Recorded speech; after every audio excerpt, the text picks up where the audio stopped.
5 pregnant बहुओं के जादुई बच्चे। हीरा एक गरीब व्यक्ति था जो अपनी बीवी के साथ रहा करता था।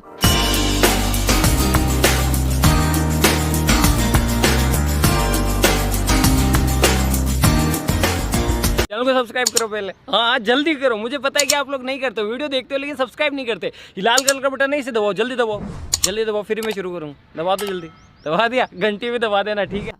हीरा की उम्र 40 वर्ष हो चुकी थी, पर अब तक उसकी कोई संतान नहीं हुई थी। जिसके बाद हीरा पाई पाई जोड़कर माता वैष्णो देवी के मंदिर जाता है और वहाँ वैष्णो देवी से बोलता है, माँ, मैं तेरे दर पर आया हूँ। आज मैं यहाँ से खाली हाथ नहीं जाऊंगा। तुझे मेरी बीवी की गोद भरनी ही होगी। हीरा माता वैष्णो देवी से मन्नत मांगकर भैरव बाबा की चढ़ाई करने लगता है और रात को बाकियों की तरह वहीं पर रात गुजारने के लिए वहीं पर सो जाता है। तभी हीरा के सपने में माता वैष्णो देवी आती हैं और उससे बोलती हैं, हीरा, तुम एक नेक इंसान हो, दयालु हो, गरीब होने के बाद भी तुम मेरे मंदिर आए। मैं तुम्हारी भक्ति और आस्था से प्रसन्न हुई, इसीलिए मैं तुम्हें 5 पुत्री होने का वरदान देती हूँ। साथ ही तुम्हारी 5 पुत्रियों की संतान जादुई होगी। 5 पुत्री का आशीर्वाद देकर माता वैष्णो वहां से गायब हो जाती हैं। अगली सुबह जब हीरा की आंख खुलती है तो वो ये बात अपनी बीवी को बताता है। जिसके बाद हीरा वैष्णो देवी के मंदिर से अपने घर जाता है और घर जाते ही उसे पता चलता है कि उसकी बीवी गर्भवती है, जो कुछ महीनों बाद हीरा की बीवी 5 बेटियों को जन्म देती है और उन्हें जन्म देकर मृत्यु को प्राप्त हो जाती है। जिसके बाद हीरा अकेले ही अपनी उन 5 बेटियों का पालन पोषण करता है। देखते ही देखते समय बीतता जाता है और उसकी 5 बेटियां जवान हो जाती हैं। ऐसे ही एक दिन उसकी सबसे बड़ी बेटी रूपा खाना लेकर हीरा के पास आती है और हीरा का उतरा हुआ मुंह देखकर उससे बोलती है, बाबा, क्या हुआ? मैं कब से देख रही हूँ, कुछ दिनों से आप काम पर से घर आते हैं तो बड़े ही दुखी नजर आते हैं। दुखी तो होगा ही ना बेटा, अब मेरी उम्र हो चुकी है और तुम 5 बहनें भी जवान हो चुकी हो। ऊपर से मैं इतना गरीब हूँ कि मैं तुम 5 की शादी भी नहीं करवा सकता। समझ नहीं आ रहा मैं तुम 5 की शादी कैसे करवाऊं। तुम 5 के लिए एक साथ 5 लड़के, वो भी संस्कारी, मुझे कहाँ से मिलेंगे? हीरा अपनी 5 बेटियों से उनके विवाह की बात कर ही रहा होता है कि तभी 5 लड़के उनके दरवाजे पर दस्तक देते हैं और जब हीरा घर का दरवाजा खोलता है तो वो अपने दरवाजों पर पहुंचे लड़कों को देखकर उनसे बोलता है, अरे बच्चों, तुम सब कौन हो? आज से पहले तो मैंने तुम्हें इस गांव में कभी नहीं देखा। तुम 5 यहाँ के नहीं लगते हो। हाँ बाबा, आपने बिल्कुल सही पहचाना, हम इस गांव के नहीं हैं। हम तो बस किसी काम से गांव से गुजर रहे थे, पर बीच रास्ते में ही हमारी गाड़ी खराब हो गई और मेरे छोटे भाई को धूप से एलर्जी है, जिस वजह से उसकी तबीयत खराब हो गई। ना चाहते हुए भी अब हमारे पास कोई चारा नहीं था। हमें पास में आपकी झोपड़ी नजर आई तो हम आपसे मदद मांगने के लिए यहाँ पर आ गए।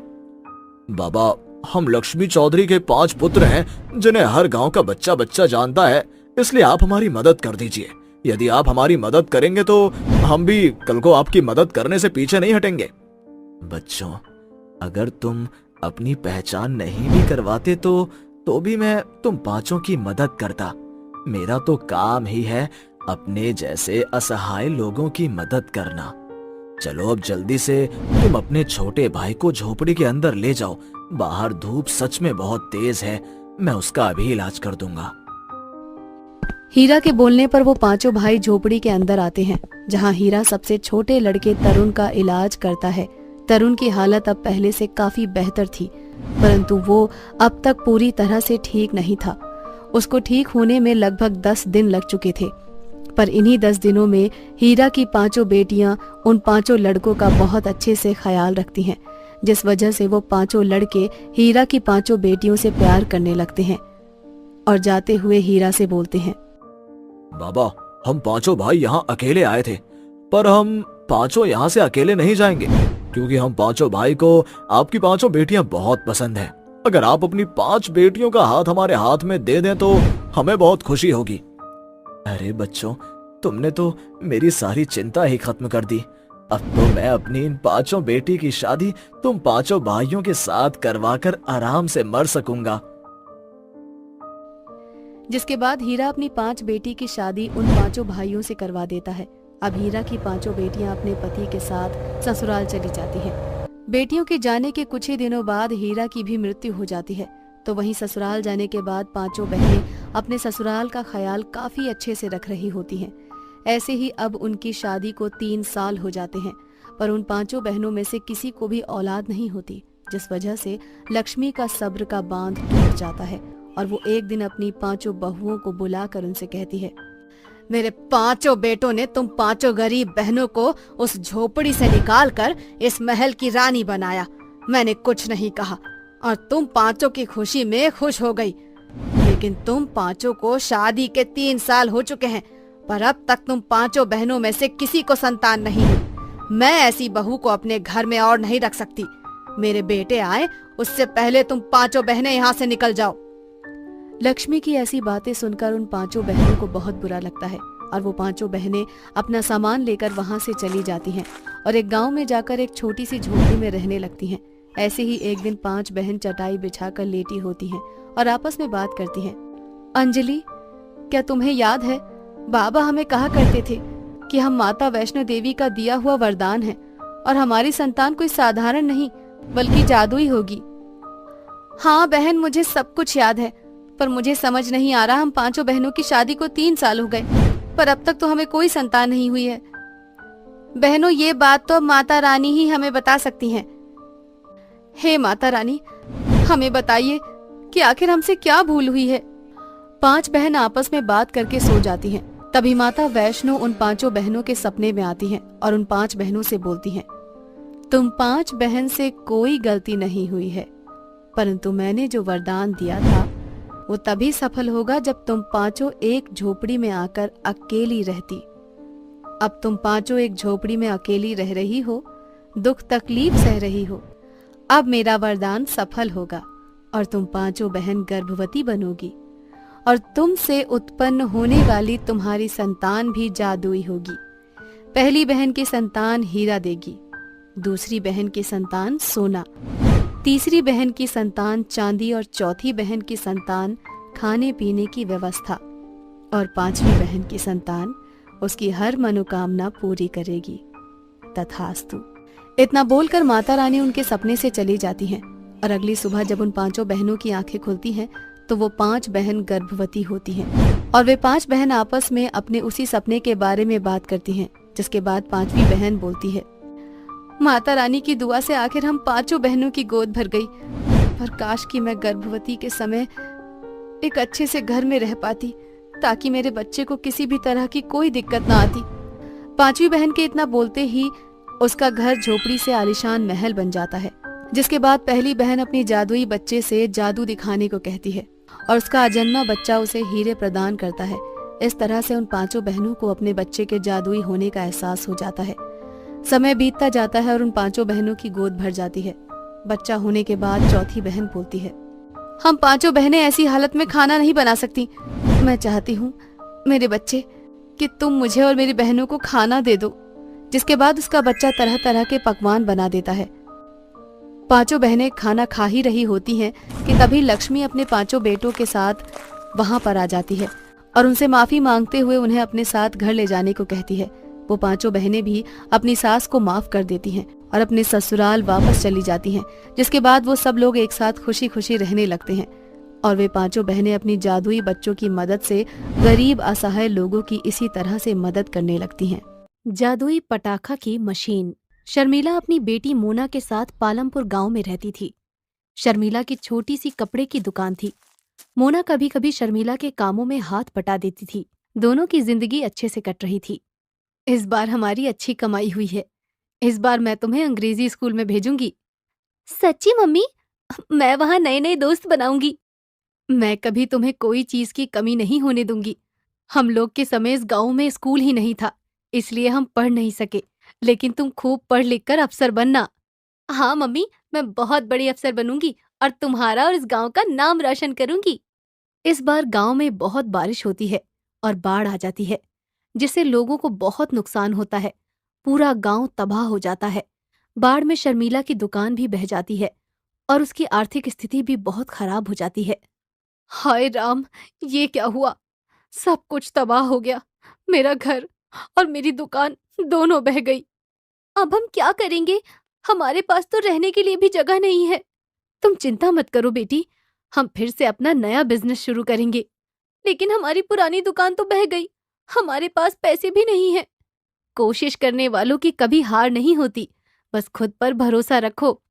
शर्मिला मोना को हिम्मत रखने के लिए बोलती है, लेकिन उसे खुद पता नहीं था कि वो क्या करेगी। उसके पास ना ही पैसा था और ना ही रहने के लिए जगह। जैसे तैसे करके शर्मिला पत्तों की एक झोपड़ी बनाती है और उसमें रहने लगती है। शर्मिला गांव के जमींदार चौधरी के पास पैसे उधार मांगने जाती है। चौधरी साहब, आपको तो पता है, बाढ़ की वजह से सब कुछ तबाह हो गया। हमारी दुकान भी बह गई, खाने के लिए भी अब सामान नहीं है। क्या कर सकते हैं, बहुत नुकसान हुआ है गांव का पानी की वजह से। अगर आप थोड़ी मदद कर देते तो मैं धीरे धीरे करके पैसे चुका दूंगी। तेरे पास खाने के पैसे नहीं हैं, तू मेरा कहां से पैसा चुकाएगी? चौधरी साहब, अभी दिवाली आ रही है, मैं अपने घर में पटाखे बनाकर शहर जाकर बेचूंगी। ठीक है, लेकिन मैं दुगना ब्याज लूंगा। अगर तुम मेरा पैसा नहीं चुका पाई तो मैं तुम्हारी जमीन कब्जे में कर लूंगा। ठीक है, आप मुझे बस पैसे उधार दे दीजिए, बहुत मेहरबानी होगी।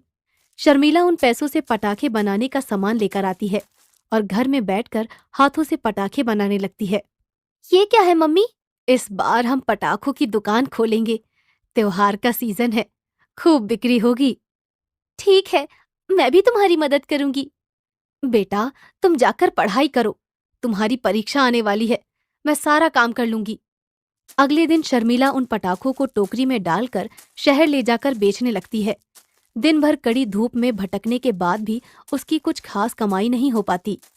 पटाखे ले लो, पटाखे ले लो, रंग बिरंगे पटाखे ले लो। शाम हो जाती है, शर्मिला की ज्यादा कमाई नहीं होती है। वो बहुत ही उदास हो जाती है। वो वापस घर आने लगती है, तभी भूख के कारण उसका सर चकराने लगता है और वो बेहोश होकर गिर जाती है। क्या हुआ बहन जी, आप ठीक तो हैं? बहुत परेशान लग रही है। क्या बताऊं, सुबह से बिल्कुल कमाई नहीं हुई है। बाजार में बिकने वाले चाइनीज पटाखे, जिसमें जहरीली गैस निकलती है और लोगों के स्वास्थ्य के लिए हानिकारक है, सस्ते होने की वजह से लोग उन्हें ही खरीद रहे हैं। मैंने ये पटाखे खुद अपने हाथों से बनाए हैं। मैं आपके सारे पटाखे ले लूंगा, मेरी पटाखों की दुकान है। वो राहगीर शर्मिला के सारे पटाखे ले लेता है और साथ ही और भी पटाखों का ऑर्डर दे देता है। शर्मिला खुशी खुशी घर आ जाती है। क्या हुआ मम्मी? हमें बहुत बड़ा पटाखों का ऑर्डर मिला है। एक व्यापारी ने मेरे इको फ्रेंडली पटाखे से खुश होकर सारे पटाखे खरीद लिए हैं। मम्मी, आज मैं तुम्हारे पटाखे बनाने में मदद करूंगी। शर्मिला और मोना साथ में पटाखे बनाने बैठ जाती हैं, लेकिन गलती से एक पटाखा शर्मिला के हाथ में फट जाता है। शर्मिला का हाथ जल जाता है। हे भगवान, ये क्या हो गया? आपका तो पूरा हाथ जल गया। अब क्या होगा? इतना बड़ा ऑर्डर कैसे पूरा होगा? आप चिंता मत कीजिए, आप आराम कीजिए, मैं सब संभाल लूंगी। मोना पटाखे बनाने लगती है। गलती से पटाखे का बारूद उसकी आंख में चला जाता है और वो रोने लगती है। तभी वहां की जमीन हिलने लगती है। तभी वहां से एक पटाखे बनाने वाली जादुई मशीन निकलती है और उसमें तरह तरह के पटाखे बनने लगते हैं। ये देखकर मोना हैरान हो जाती है। अगले दिन सुबह तक ढेर सारे पटाखे बनकर तैयार हो जाते हैं। इतने सारे पटाखे तुमने अकेले बनाकर तैयार भी कर लिए? ये सब इस जादुई मशीन का कमाल है। मोना शर्मिला को सारी बातें बताती है। शर्मिला जादुई पटाखे की मशीन सुनकर हैरान हो जाती है। मोना पटाखों को ले जाकर व्यापारी को दे देती है, जिससे बहुत मुनाफा होता है। धीरे धीरे जादुई पटाखा बनाने वाली मशीन की मदद से शर्मिला और मोना अपनी पटाखों की फैक्ट्री खोल लेती हैं और चौधरी का कर्ज वापस करने जाती हैं।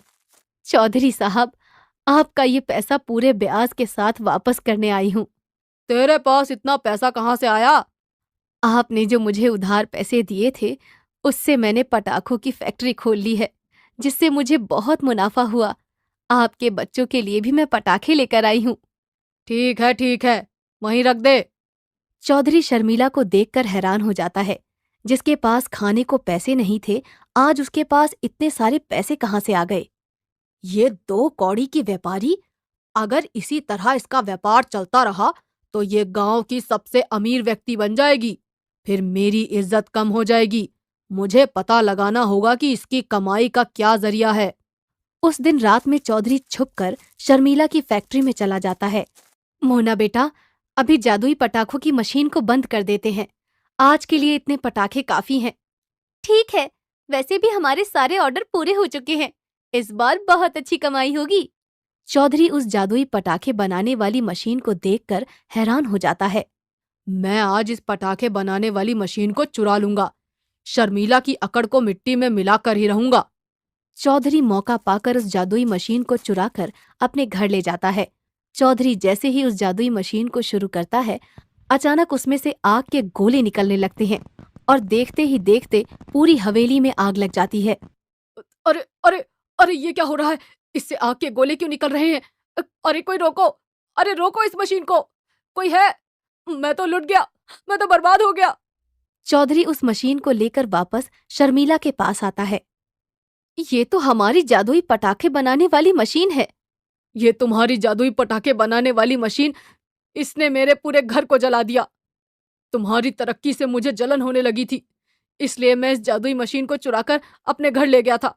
इसकी वजह से मैं लुट गया।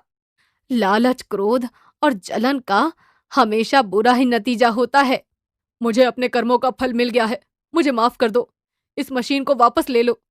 अब इस जादुई मशीन की हमें कोई जरूरत नहीं है। चौधरी के जाने के बाद शर्मिला उस जादुई मशीन को वापस वहीं जमीन में गाड़ देती है और अपने कारोबार को आगे बढ़ाती है।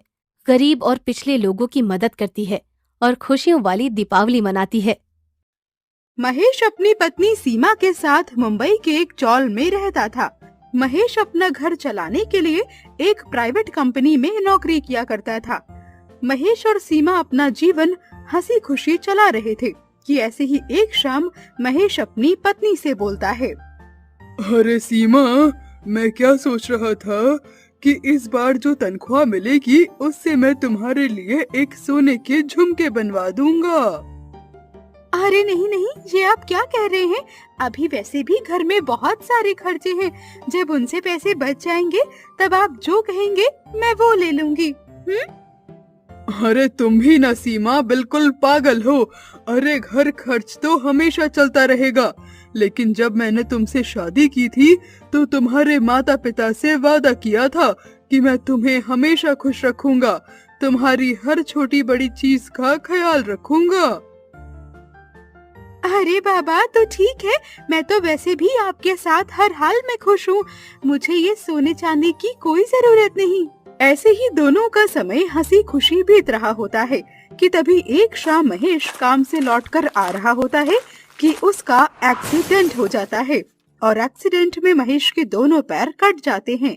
काफी लंबे समय के इलाज के बाद महेश ठीक होकर व्हीलचेयर पर बैठकर अपने घर वापस आता है और उदास मन से अपनी पत्नी सीमा से कहता है। सीमा, मेरे साथ तुम्हारी जिंदगी भी नर्क हो गई। मैंने तो अपने दोनों पैर तक गवा दिए। अब मैं चाहता हूँ कि तुम अपनी जिंदगी इस तरह से ना गवाओ। अभी अपने मायके चली जाओ और वहाँ जाकर किसी और से शादी कर लेना। मुझ जैसे अपाहिज के साथ तुम्हारी कोई जिंदगी नहीं। मैं तुम्हारी जिंदगी खराब नहीं करना चाहता। अरे ये भला आप कैसी बातें कर रहे हैं?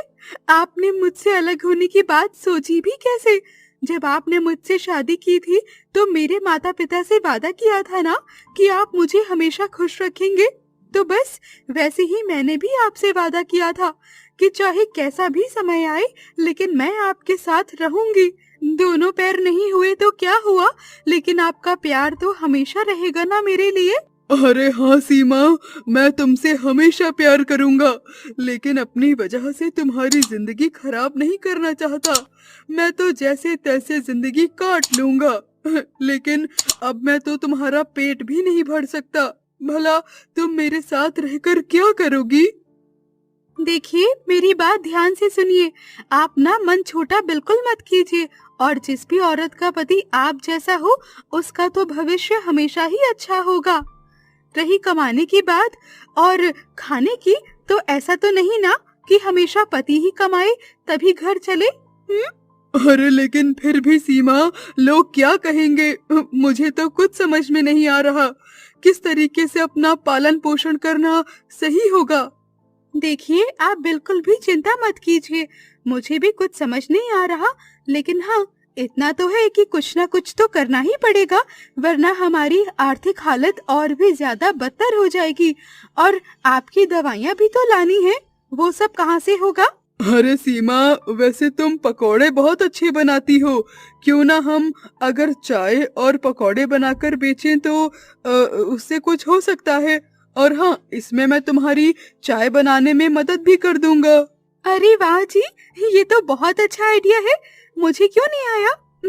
आप बिल्कुल ठीक कह रहे हैं, पकौड़े बनाना तो मेरे बाएं हाथ का खेल है, और चाय तो आप वैसे ही बहुत टेस्टी बनाते हैं।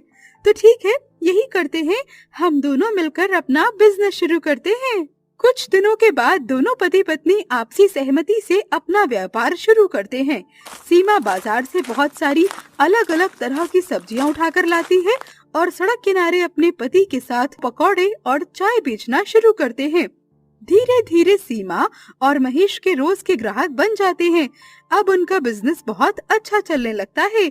और ऐसे ही एक दिन सीमा अपने पति से कहती है, अजी सुनिए, मैं क्या कह रही थी कि हमारा काम काफी तेजी से और अच्छा चलने लगा है, जिससे हम दोनों को काफी मुनाफा भी हुआ है।